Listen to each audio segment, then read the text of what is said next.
Hello and welcome to this edition of FYI Weekly, your official source for City of Greensboro news and information. After conducting a national search, Assistant City Manager Kimberly Sowell is promoting Julio Delgado to Director of the Field Operations Department. He will assume his new role effective May 1st. Delgado joined the City of Greensboro in December 2019 as manager of the Solid Waste Management Collection Division. In this role, he oversees residential refuse and recycling services, including yard, bulk, and e-waste collections. Prior to his duties with the city, Delgado served as a branch general manager for Safety Clean Systems Incorporated, which is a waste management business in Puerto Rico.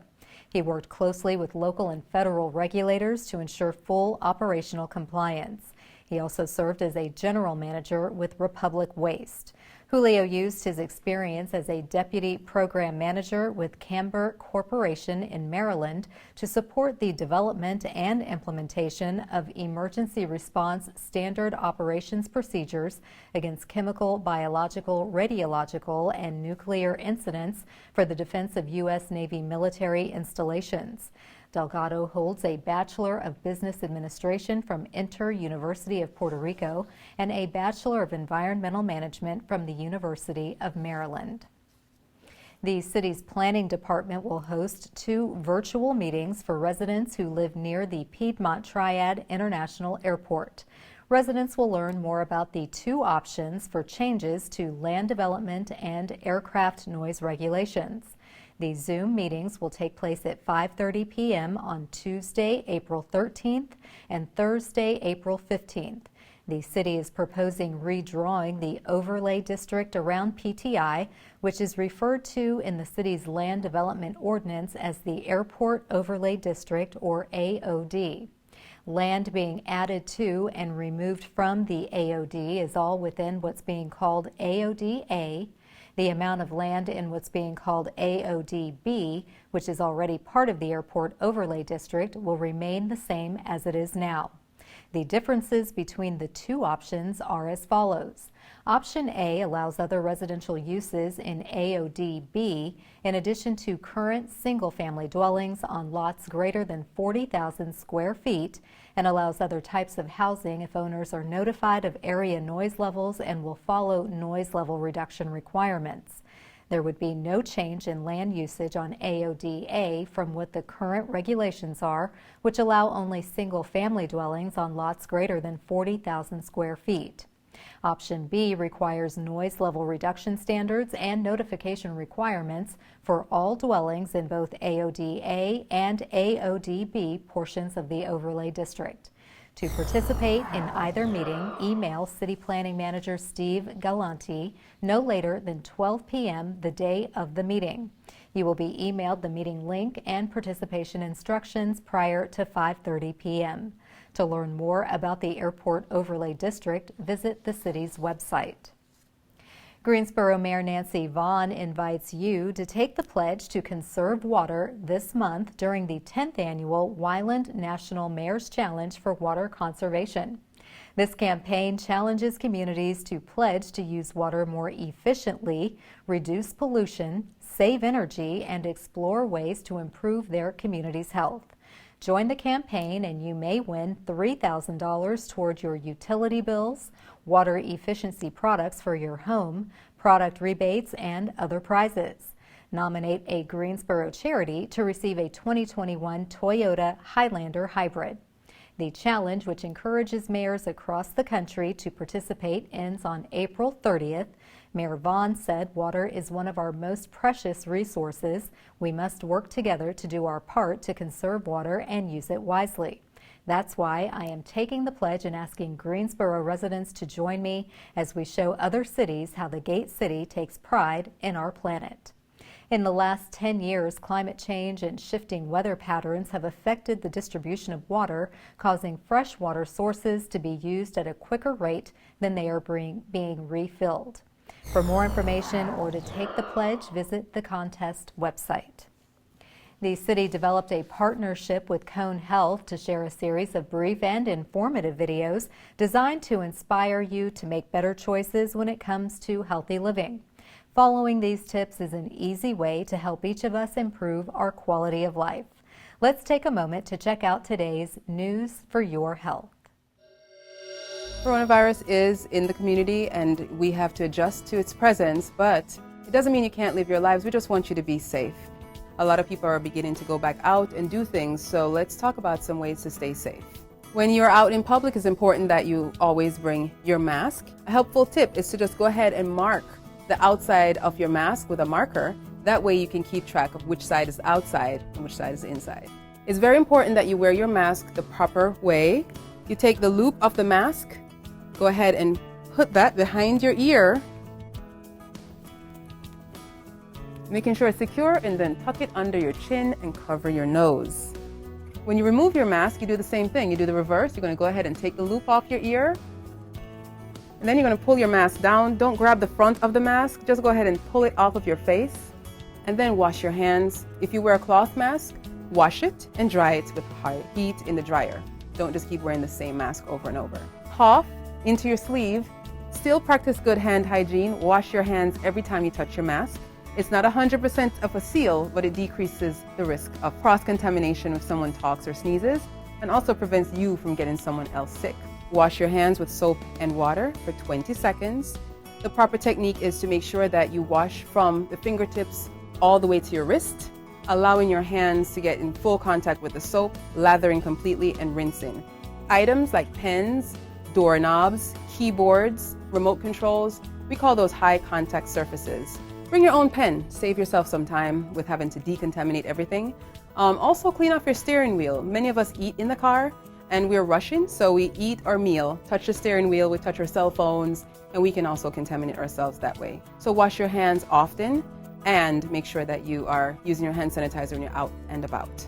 If you choose to wear gloves, they're single-use items, so you want to discard your gloves, not touching multiple surfaces because you'll contaminate everything. When out in public or with groups larger than 5 or 10 people, you always want to maintain social distancing. That means that you maintain about 6 feet between you and the next person when possible. It's also important to avoid crowded spaces when you can. Many places are beginning to limit how many people they let into stores, but you could do that on your own by just scanning the room and then waiting until the crowd passes. If you have symptoms of coronavirus, stay home. Call one of the many clinics at Cone Health and you can do a virtual visit, and we'll talk with you about testing. Coronavirus is in our community, so as we adjust to this new normal, we want you to continue to live your lives. Just to remember to keep safe, keeping each other protected by following these tips. Starting this week, select neighborhoods will have a new trash collection schedule, and electric scooters are back in the Gate City. We'll have those stories and more news coming up after the break. Stay with us.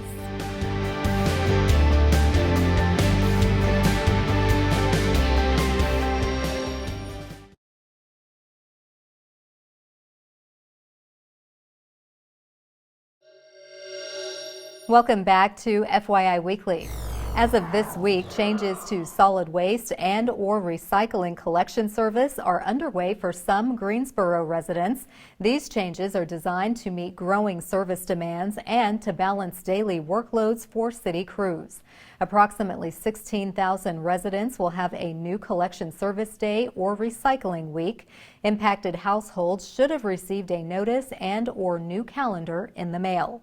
Other ways to find out if your service day is changing include visiting the city's collection webpage and typing in the address to confirm the service day. Consider signing up to receive automated phone, email, or text alerts to serve as a reminder. The city's contact center will let you know if your service day has changed. They can also set up the automated reminders.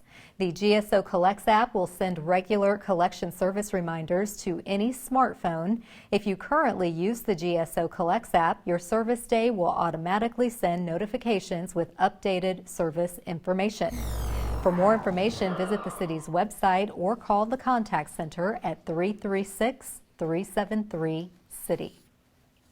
Greensboro Department of Transportation has chosen Blue Duck, a micro-mobility company, for an exclusive 2-year contract to operate a shared e-scooter program in the city. Blue Duck will rent dockless electric scooters and electric bikes to serve students, residents, and visitors. Riders are expected to follow the rules of the road and obey local traffic laws. Micromobility vehicles are permitted to operate the same as bicycles. Riders must follow state regulations for public roads and the city ordinance that allows bicycles to ride on sidewalks outside of the central business district. The e-scooters and e-bikes are available for rent 7 days a week from 7 a.m. to 10 p.m. Blue Duck will hire a local operations team to manage the fleet out of a Greensboro operations center. The fleet is placed downtown in areas carefully selected after consulting with city staff. Each device has GPS technology, allowing Blue Duck to restrict riding or parking in areas where they are not permitted. To locate and unlock available devices, use the Blue Duck app, which can be downloaded from the Apple App Store or the Google Play Store. It's important to note riders must complete an online safety tutorial before their first ride. Creative Greensboro is introducing the Neighborhood Arts Residency Program for Greensboro-based artists or nonprofit arts organizations. Selected artists or groups will complete a contracted 6-month visual arts residency, culminating in a mural installation in selected neighborhoods. A proposal must be submitted to Creative Greensboro by 5 p.m. on Friday, April 30th. Residents will run from June 1st to November 30th. Selected artists or organizations will receive up to $22,500 to support residency-related costs, free use of city-owned spaces, and no-cost permitting of the mural installation. Chief Creative Economy Officer Ryan Deal said, "We are especially excited to support the development of community-engaged mural projects that will add to the character of some of Greensboro's most historically rich neighborhoods." This program will first be implemented in 3 neighborhoods identified for reinvestment in the Housing GSO Plan: Dudley Heights, Glenwood, and Kings Forest. The program is funded by the City of Greensboro's U.S. Department of Housing and Urban Development Community Development Block Grants. Additional support is provided by the city's Parks and Recreation, Libraries and Museums, and Greensboro Department of Transportation. For more information, visit the city's website or call Josh Sherrick at 336-373-7817. More people are getting vaccinated against COVID-19. Coming up after the break, we'll find out where Guilford County ranks compared to other communities in the state. Stay with us.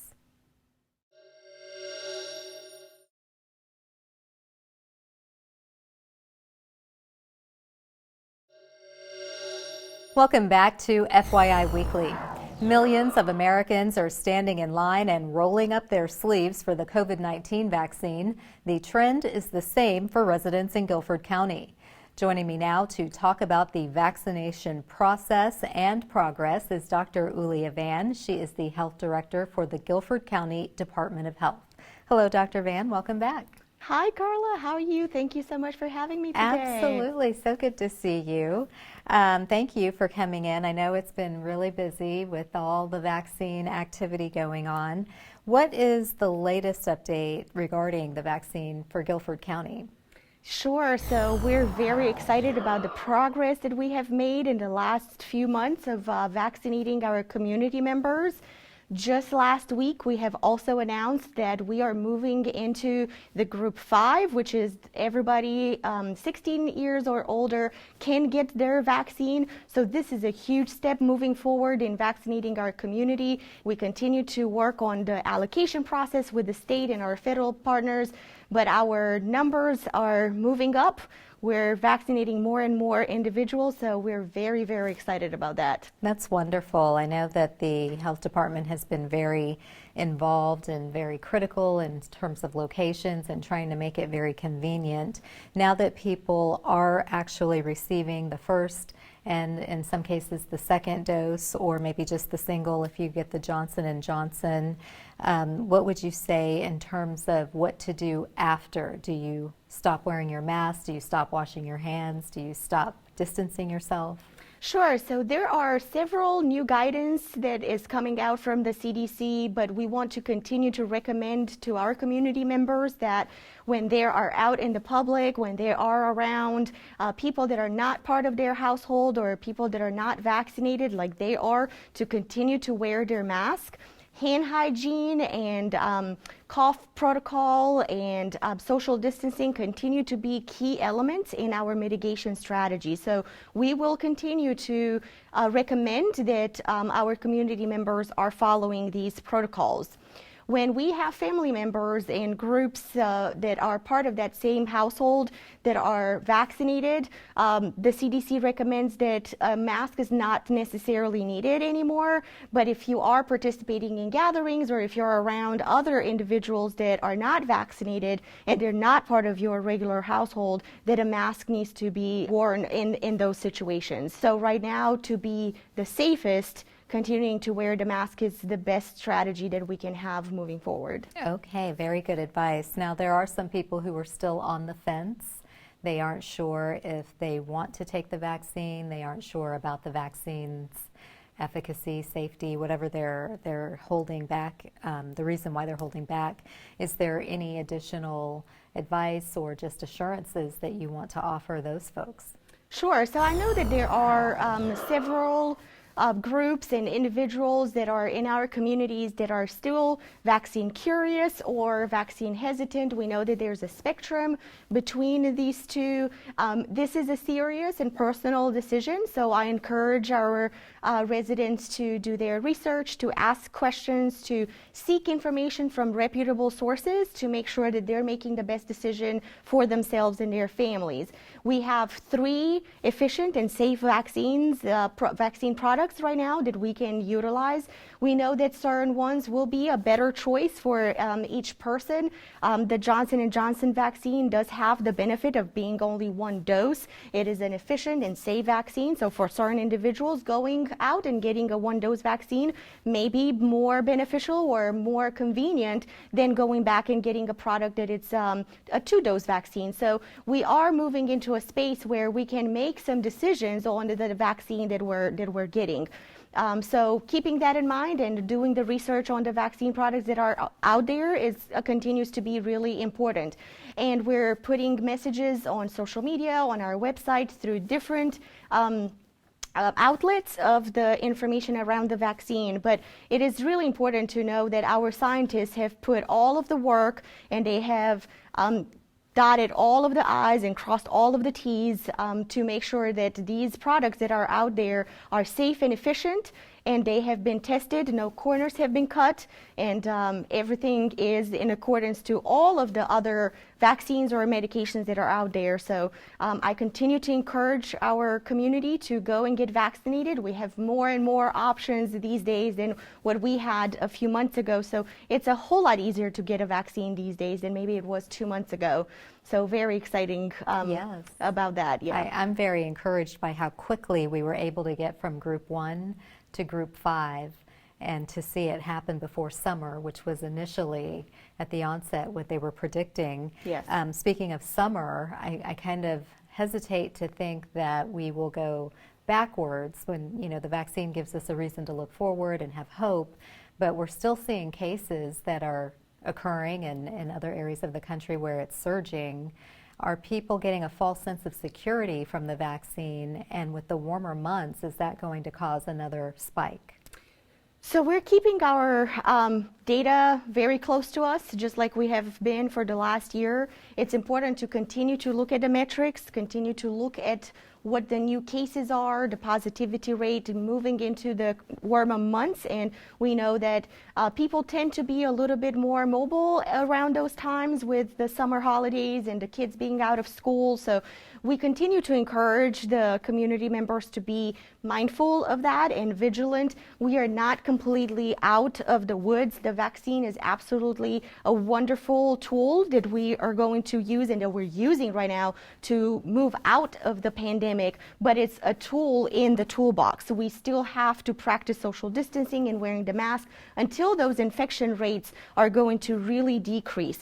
Right now, we're seeing at about 100 new cases every day in Guilford County, which is definitely a drastic decrease, but they're still there. We know there's still community spread, and we know that even if we have vaccinated a nice chunk of our population, the majority of the population is still not vaccinated. So there's still potential for transmission in a variety of different settings. So we still need to be mindful of that. So moving into the summer months, in the next 2 months, we're probably going to vaccinate even more people, which is good, but again, we still see that transmission. So I believe that the mask mandate will continue to stay in place at least for the next couple of months. As more things are allowed, probably the mask is going to be the one eliminated the last. So we're still going to look for those measures moving forward, and we're not at that point where we say that, or we feel like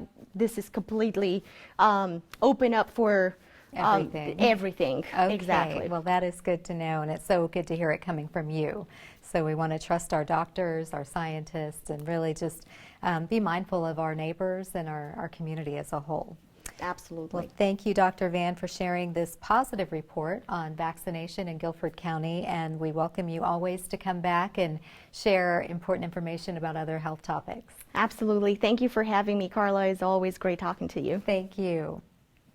Stay tuned for some useful information about Greensboro as we tell you something about the city. That's coming up after the break. Stay with us.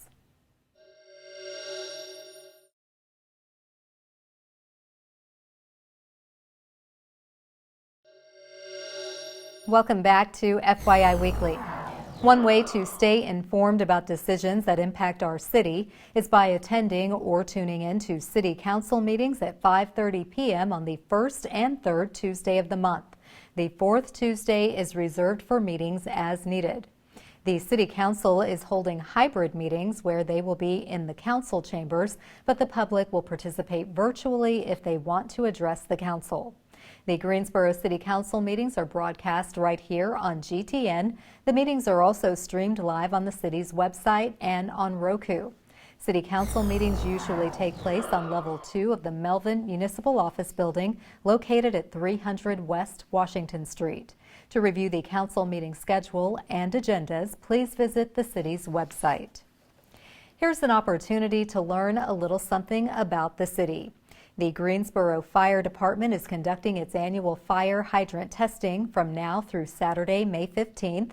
All hydrants within the city limits will be tested to ensure they are operating and able to produce the required water pressure as needed. Because this testing must be conducted during regular operating hours, it will be impossible to know in advance where or when the test will take place in any specific area. Opening hydrants can sometimes cause a temporary discoloration of water in nearby homes. The discoloration is not harmful in any way and can be corrected by running the water for just a few minutes. If you notice a hydrant is not working, please contact the Greensboro Water Resources Department. The fire department does not perform maintenance of the hydrants. Testing fire hydrants ensures the protection of Greensboro's residents. It also is an evaluation indicator used by the Insurance Services Office, which rates cities according to the fire protection they provide. The ISO rating resulted in the Greensboro Fire Department earning a Class 1 protection rating in 1992, which is the best rating possible. Greensboro Fire has maintained this top rating since that time. Coming up after the break, we'll showcase our department spotlight, but first we have an important message about COVID-19.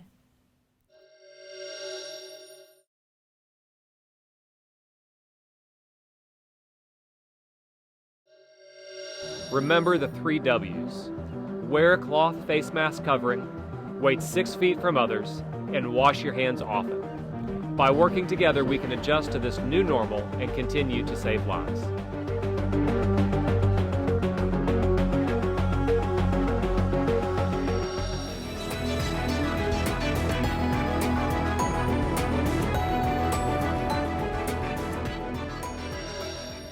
Welcome back. The City of Greensboro has more than 20 departments and several divisions committed to serving you, our residents and visitors. Let's go behind the scenes in our department spotlight.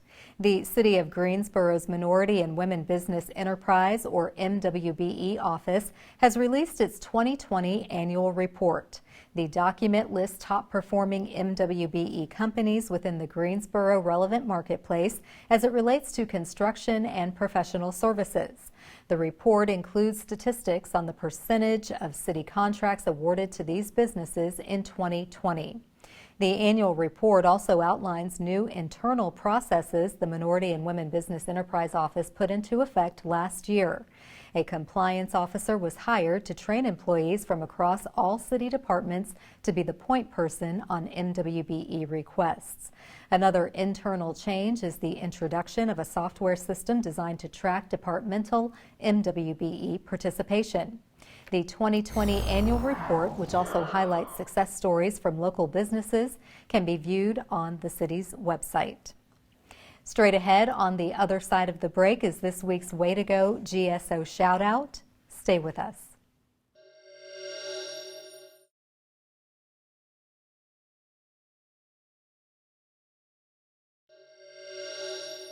As we draw to a close, we always want to end on a positive note with our Way to Go GSO shout out. This week's shout out goes to the City of Greensboro. Litter has become an issue in Greensboro, and city leadership is asking residents to pitch in and do your part to keep our roads and streams litter-free. Keep the Green Clean is a slogan to help residents remember to properly dispose of trash and recycling. There are several ways residents can help. First and foremost, don't litter. Properly dispose of household waste and recyclables. Organize a neighborhood cleanup.